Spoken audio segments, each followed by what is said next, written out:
ඉතින් මේ අලුත් ආර්ථික රටාව ඇතුලේ ඉහළම ලාභයක් ලබා ගන්න පුළුවන් නියම ව්‍යාපාරික අවස්ථා මොනවාද කියන එක නිවැරදිව හඳුනා ගන්න තමයි අපි අද සූදානම් වෙන්නේ. ඉතින් මේ ලොකු ප්‍රශ්නෙින්ම අපි කතාව පටන් ගමු. 2026 දී ඉහළම ලාභාංශ තියෙන ව්‍යාපාරික ක්ෂේත්‍ර මොනවද? දෙවන්ත සාර්ථකත්වයක් කරා යන්න නම් නිකම්ම මහන්සි වෙලා වැඩ කළාට විතරක්ම මදි. ඒ වෙනුවට හරියට මිලක්ක කළ යුත්තේ කොතනද කියන එක මුලින්ම අවබෝධ කරගන්න එක අතිශයින්ම වැදගත්. හරි, අපි බලමු මේ සැලැස්මේ තුලේ මොනවද තියෙන්නේ කියලා.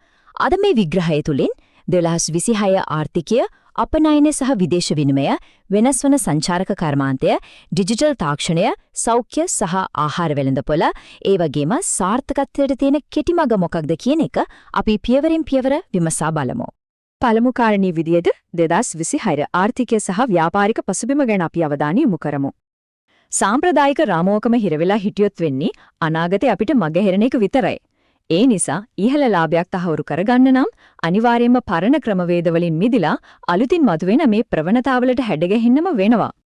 ඊළඟට අපි යමු අපේ දෙවැනි අංශයට. ඒ තමයි මේ මොහොතේ තියෙන ලාභදායකම දේ අපනයන හරහා ඩොලර් වලින් ආදායම් ඉපයීම. මෙතන තියෙන වෙනස ඇත්තටම පුදුම සහගතයි. අපේ කුරුඳු ගම්මිරිස් වගේ දේවල් නිකම්ම අමුද්‍රව්‍ය විදියට අඩුවට විකනනව වෙනුවට හිතලා බලන්න ඒවයින් essential oils එහෙමත් නැත්නම් අත්‍යවශ්‍ය තෙල් හැදලා ලස්සනට පැක් කරලා යවුවොත් කොහමද? එතනින් ඩොලර්ස් වලින් ලැබෙන ලාභය හිතාගන්නවත් බැරි තරම් විශාලයි. කෘෂි කර්මාන්තේ පැත්තෙන් ගත්තොත් මේ මයික්‍රෝග්‍රීන්ස් කියන්නේ සැබෑම රණ්ණාකරයක්. පුංචිම ඉඩක වගා කළත් දේශීය සුපිරි වෙළඳ සෙල්වල විතරක් නෙවෙයි ජාත්‍යන්තර වෙළඳපොලේ පවා මේවට තියෙන අතිවිශාල වටිනාකමක්. තුන්වෙනි අංශය තමයි වෙනස් වන සංචාරක කර්මාන්තය. මෙතනදී සුවිශේෂී අත්දැකීම් ලබා දීව තමයි අපේ ප්‍රධානම ආයුධය වෙන්නේ.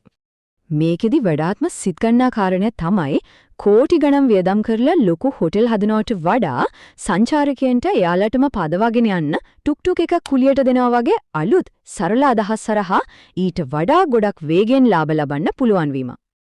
මේ නීෂ් ටුවර්ස් එහෙමත් නැත්නම් විශේෂිත සංචාර කොච්චර ලාභදායකද කියලා බලන්න. අපේ කෑම බීම ගැන කියවෙන ෆුඩ් ටුවර්ස්, ගමේ ජීවිතයත් විදින විලේජ් ලයිෆ් එක්ස්පීරියන්සස්, ඒ වගේම ඊකෝ කැම්පින් මේවට අද තියෙන පුදුමාකාර ඉල්ලුමක්. ලොකුවට සල්ලි විසි කරන්නේ නැතුව හුදෙක්ම මේ වගේ අපූර්ව අත්දැකීමක් විකුණලා වුණත් ලොකු ආදායමක් ගන්න පුළුවන්. හතරවෙනි අංශය ඩිජිටල් සේවා සහ තාක්ෂණය. මේක තමයි අඩුම වියදමකින් වැඩිම ලාභයක් ගන්න පුළුවන් තැන.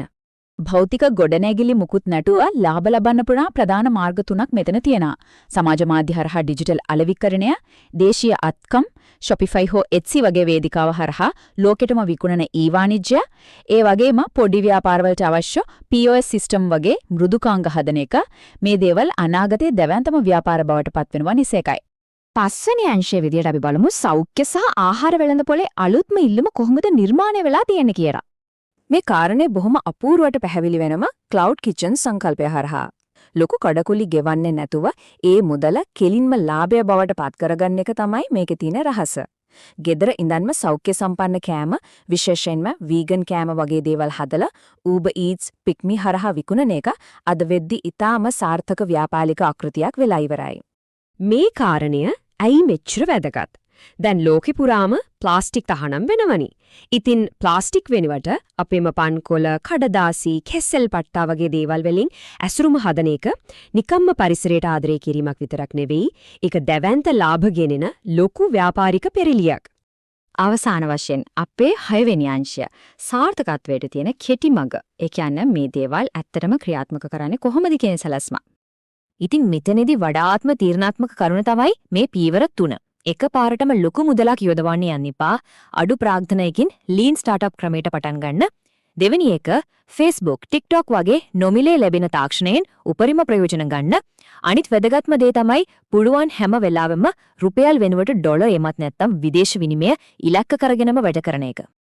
ඉතින් මේ සේරම දේවල් ගැන සලකා බලද්දී තමන්ට තියෙන ප්‍රාග්ධනය සහ කැමැත්ත අනුව වඩාත්ම ගැළපෙන සාර්ථකම මාවත මොකක්ද කියලා තීරණය කරන එක තමයි අනාගතයේ පදනම වෙන්නේ. මේ අලුත් ව්‍යාපාරික ආකෘති අතරින් 2026 වසරේ දවන්ත පෙරලියක් කරන්න තෝරගන්න හොඳම අවිය මොකද්ද?